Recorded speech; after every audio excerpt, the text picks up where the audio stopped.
هو ليه البوت بيرد عليك أسرع من صاحبك؟ تصحى الصبح تبعت رسالة لصاحبك تسأله أخبارك إيه؟ يعمل سين وبعد 3 ساعات ممكن يفكر يرد عليك. لكن لو سألت أو كتبت البوت زي شات جي بي تي مثلا أخبارك إيه، هتلاقي الرد نزل أسرع من البرق. أول حاجة لازم تفهم إن البوت مش قاعد يفكر فيك شخصيا، هو مش بيقول يا ترى رد دلوقتي ولا أعمل من بنها. البوت ما عندهوش حركات البني آدمين دي. البوت اتدرب على بلايين الجمل والمقالات والمحادثات من كتب ومقالات من السوشيال ميديا ومن مواقع عامة. البوت شغال بحاجة اسمها التنبؤ بالكلمة اللي جاية، عامل كده زي لعبة أكمل الجملة. كل كلمة بتكتبها بتفتح له كذا احتمال، هو بقى بيوزن الاحتمالات دي ويختار الأنسب منها.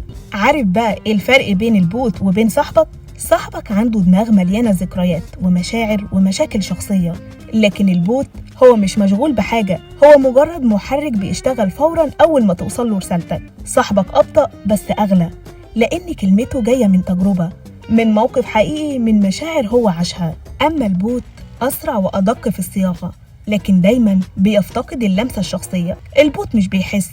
ليه البوتات بترد أسرع من أصحابك؟ لأن البوت متفرغ ليك، ما عندهوش مزاج ولا حجج ولا تلكيك. كانت معاكم حبيبة جمال والكرياتيف بروديوسر محمد جلال، واستنونا في حلقة جديدة من بودكاست كلام فاضي بس مهم. وما تنسوش اللايك والشير والفولو. سلام.